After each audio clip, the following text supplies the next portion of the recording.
আমার চ্যানেলে স্বাগত। চলো আজ আমাদের দুজনের একটা গল্প বলি। আমাদের 4 বছরের সম্পর্ক, দেখতে থাকো।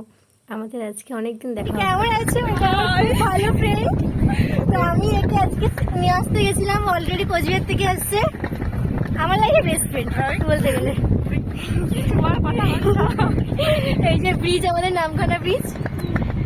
আর এই যে সব থেকে বড় টলিটা দেখো, এই যে তার কত কষ্ট।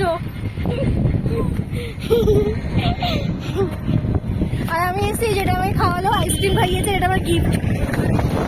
বললাম না একটা গিফট, তখনও বললো হাত বাড়া। আমি ঠিক আছে, আমি বলে চোখ বন্ধ করে। আমি বললাম ঠিক আছে, তবে আমি ক্যামেরা করব।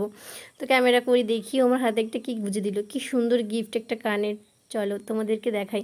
ও হেঁটে হেঁটে যাচ্ছে, পেছন পেছন যাচ্ছে, বলে কি রে ক্যামেরা করছিস? আমি বলছি বলে তোর তাহলে শাস্তি, তুই আমার ট্রলি ব্যাগ নে। বেশ, ওর কথা মতো আমি ট্রলি ব্যাগ নিয়ে চললাম। তারপরে দেখি ও ক্যামেরা করছে, বদমাইশ একটা। তারপরে ওকে ছেড়ে দিলাম ওপারে, ওকে গাড়িতে তুলে দিলাম, একটা ফটো তুলে নিলাম, চলে গেল ও। তো আমিও বাড়ি ফেরার পথে দেখতেই পাচ্ছ আমার অবস্থা, আমিও একটা নিজে সেলফি তুলে নিলাম। তারপরে বাড়িতে এসে দেখতেই পাচ্ছ গরমে আমি ঘেমে গেছি। চলে এসেছিলো মানে কদিন আগে, মানে কালকে হয়েছিল ঝড়।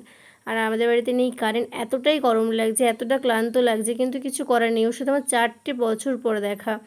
ওর সাথে দেখা করতে গেছিলাম, তারপরে বাড়িতে আসলাম, এসে জানলার ধারে বসে বসে তোমাদের সঙ্গে ভিডিওটা শেয়ার করছি। আমি না এই চশমাটা অনলাইন থেকে কিনেছি, কেমন হয়েছে তোমরা সবাই কমেন্ট করে জানিও। Thanks for watching.